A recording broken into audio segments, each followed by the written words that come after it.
Hey you guys, I am here at the 2019 StartUp Health Festival. I am so excited. There's going to be global organizations coming together and actually bringing in new ideas, new innovations to help healthcare. I can't wait to bring you guys in behind the scenes and kind of give you some insight on what goes on here.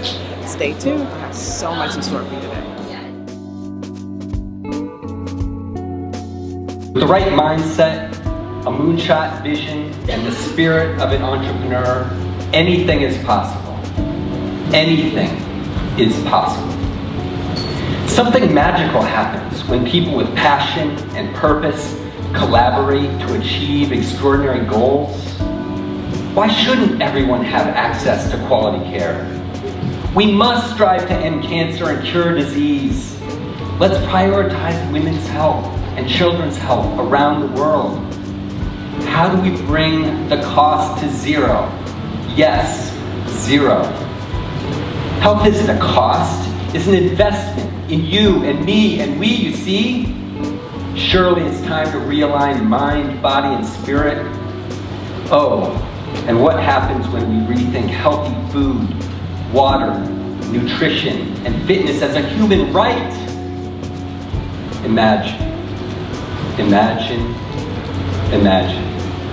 That landed on the moon. This is actually another kind of festival, not the StartUp Health Festival yet, but this was Woodstock.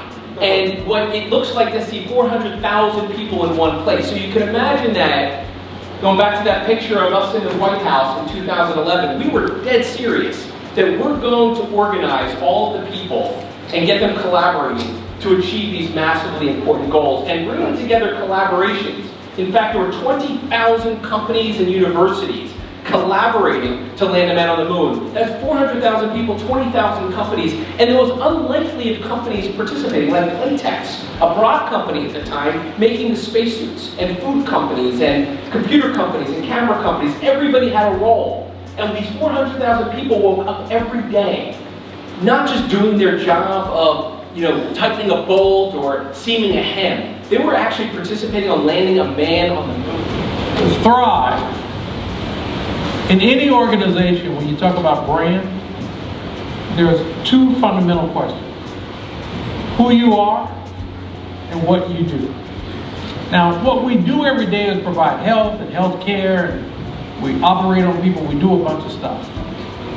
But who we are, we're an organization that really believes that prevention is the best medicine. We're an organization that believes that we're not really here with an aspiration of you getting sick so we can fix you. We want to partner with you to get and stay healthy. So Thrive is all about answering the question who we are. We're an organization that understands that every day people wake up to live the dream of America or the dream of the world. They want to raise their children. They want to be thoughtful in their communities. They want great careers, you name it. And Thrive says that's what you should be doing. What Kaiser Permanente wants to do is to help you to achieve that with good health. I was in my early 40s when a close friend of mine named Winnie was diagnosed with breast cancer. She was a mom and her 3 kids were teenagers who were not much younger than mine. Soon after, another friend confided in me that she had breast cancer as well. Then another, then another. In 1 year, I watched 4 of my friends face down that same deadly disease. 3 of them survived, but Winnie didn't. Her death motivated me to get more involved in this cause. Heck, I wasn't a medical doctor. I wasn't a scientist. But I felt like I couldn't just stand by and do nothing.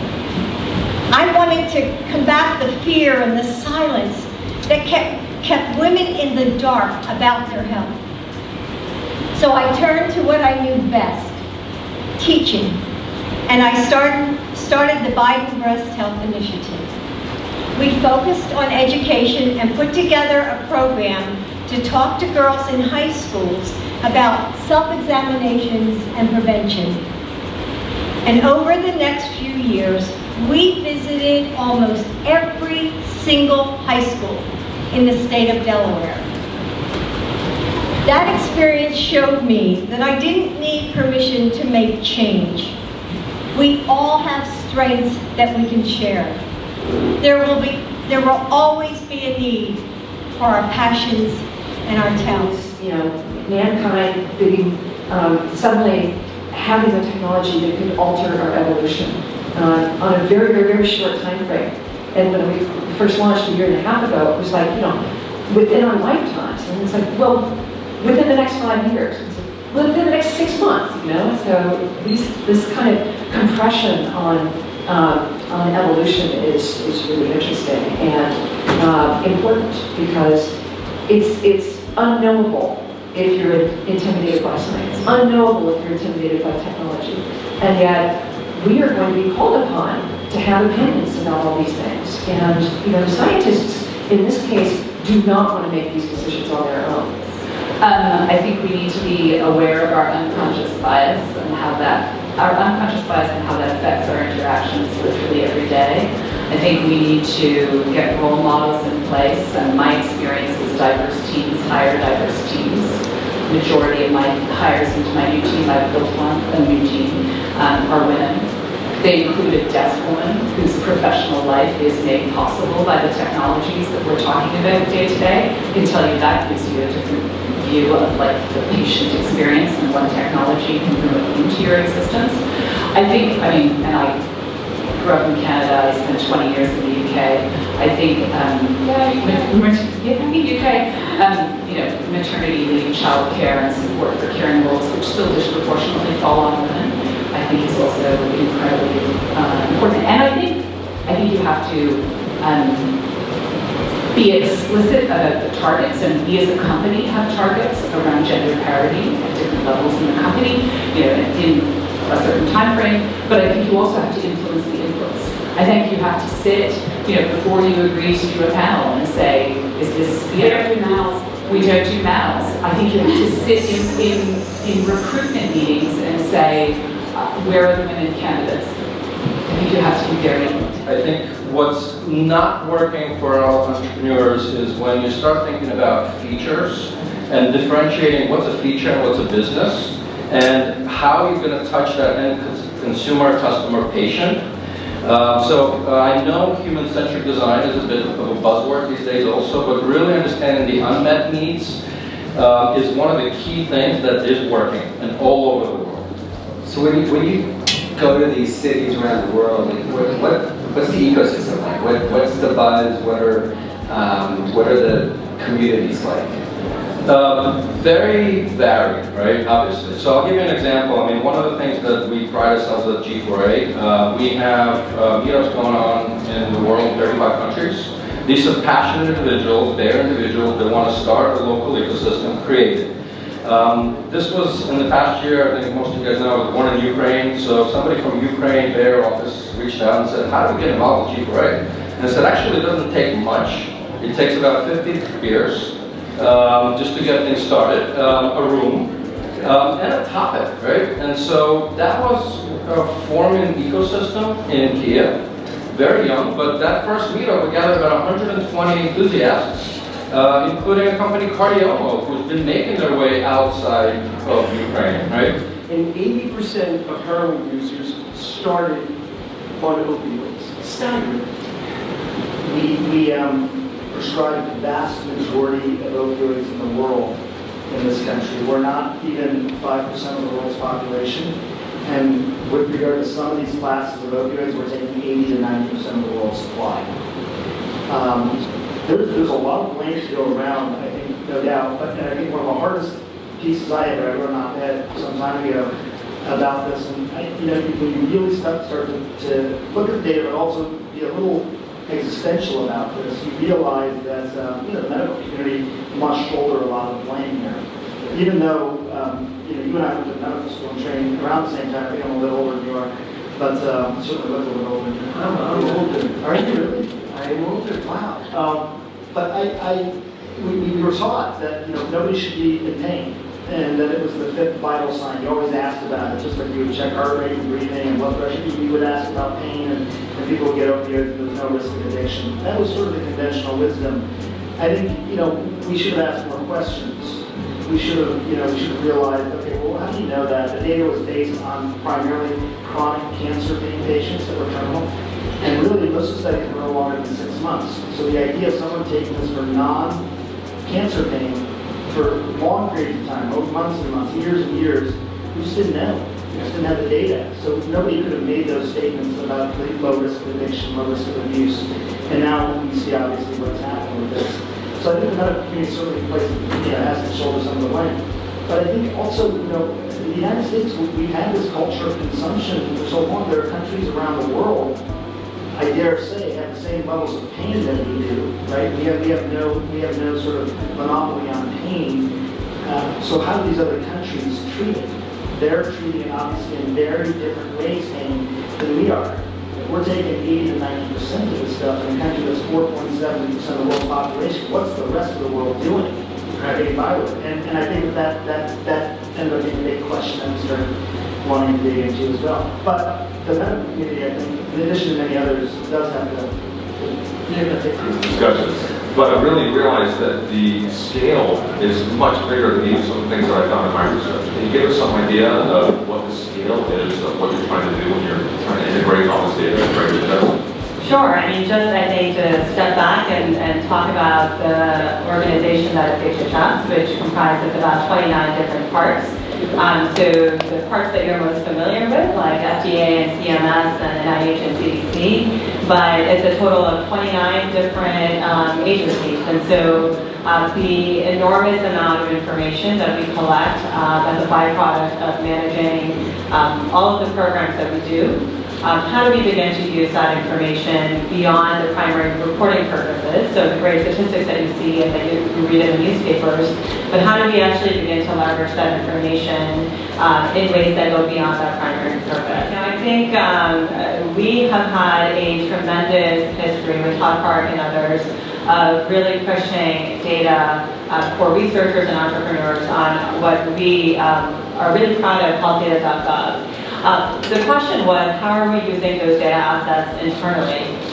And as part of really pushing that internal data sharing, which we can talk a little bit more about, we really think that the method to do that is by an incremental approach. What I did want to spend time doing is spending the next 10 years and doing an inventory of all of HHS's data, because that would just be another inventory of HHS's data. So what we want to do is really put that data towards action. We kicked off a lot of this work by hosting an opioid codathon, which I know some of the people here participated in. We had about 250 people come from across the country to use the 70 data sets that we put together to help advance solutions in the areas of prevention, treatment, and usage. And as we did that work, and in the process of the team really trying to make that data available, we learned a lot of information around how HHS operates when it comes to sharing data assets. But that was our sprint, and then since then we've really spent an enormous amount of time. The first 6 months of last year were really about validating those problems and going to our users, whether those were the agency heads at all of the different parts of HHS, or the frontline staff that are running the programs and that need to have access to the data.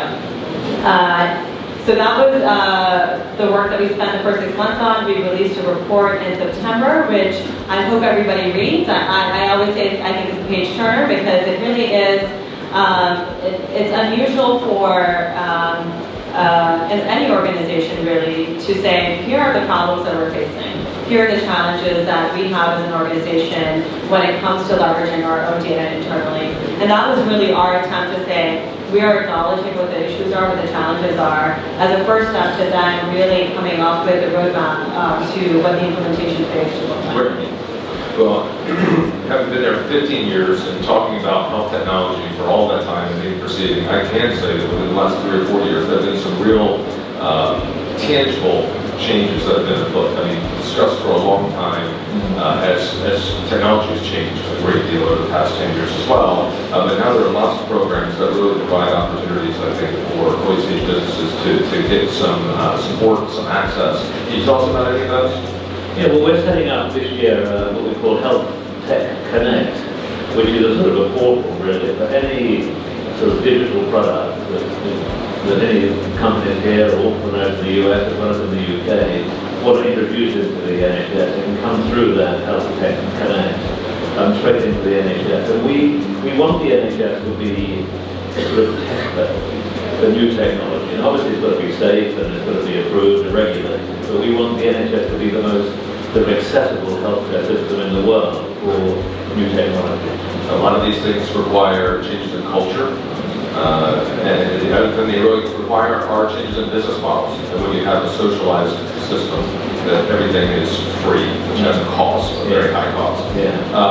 How are you going about changing some of the things to actually incentivize, reward, recognize, facilitate some of these new ways of working coming into the NHS? Well, I think what's interesting to me is that if you take the professions, doctors, in particular doctors, these are people who are naturally tech-type people. They understand technology.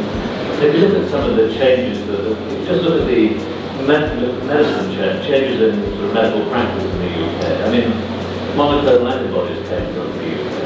You know, you wouldn't have Humira if it wasn't for the UK.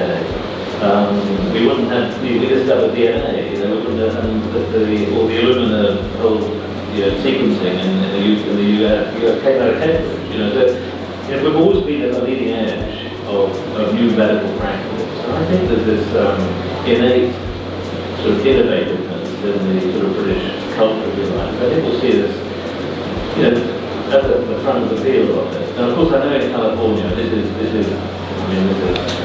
sort of the mecca, isn't it, for digital technology and what have you. And I think what you've done in California has been unbelievably successful. But I would encourage anyone here, if you come to, particularly to Oxford, Cambridge and London, there's some fantastic new technology coming in. I mean, DeepMind, which is now part of Google, came out of UCL, University of London, for example. The AI resource in London, down the Euston Road in London, is absolutely phenomenal. I'm so happy to be here. Thank you so much. This is actually my first time being at StartUp Health, which has been an amazing opportunity for me. I've learned about so many different MoonShots and so many different entrepreneurs, but I want you to share with me, what was the passion and drive for you to even start this whole idea of StartUp Health? Well, my business partner Steve and I, we're entrepreneurs, and when we were many years ago moving into healthcare for the first time, we thought that entrepreneurs, doctorpreneurs, nursepreneurs, these would be the people on the front lines that could really reinvent the future of health. So we thought if we could build a global army for good, these innovators, health transformers, working together collaboratively, we could solve some of the biggest health challenges of our time. So we got together to focus on health MoonShots and really try to help people around the world through innovation. I love that. And what I love the most is that you said nurse entrepreneurs. I got y'all nurses, okay? So tell me, how do you see nurses helping transform global health? Well, nurses are key. They're on the front lines. I mean, nurse caregivers, they are with patients every day. They see the challenges. They see the struggles. They have solutions. So if we can get more nurses helping invent and reinvent the future of health, that's really how we can solve some of these big challenges, because they know how to fix many of these problems. That's amazing. That's so true. And I think it's very important that we are a part of this big picture of transforming healthcare. So during this amazing time with the health startup, I have heard so many moonshots, and one of them, my favorite, was commitment. So what is your favorite moonshot goal and why? It's a great question. I mean, one of the things that's so essential, it's so hard to be an entrepreneur or an innovator trying to build something new. And if you don't have that commitment, that long-term perseverance to really get through the struggles, get through the lows, it makes it really, really hard. So if you have commitment, perseverance, and you have community where you can work together. You need community. My name's Unity. We need unity. We need to work together in one and really help each other. And if we have those things, I think we can do anything. Yes, man, I appreciate you so much, and I'm so glad that you created this platform along with Stephen. And I want to thank you so much for this opportunity. And you guys check out StartUp Health. This is really where the entrepreneurs that are nurses need to be. Thank you so much, Toby. Thank you. This is why moonshot thinking matters. Together, we will achieve the impossible. Together, we will improve the health and well-being of everyone in the world.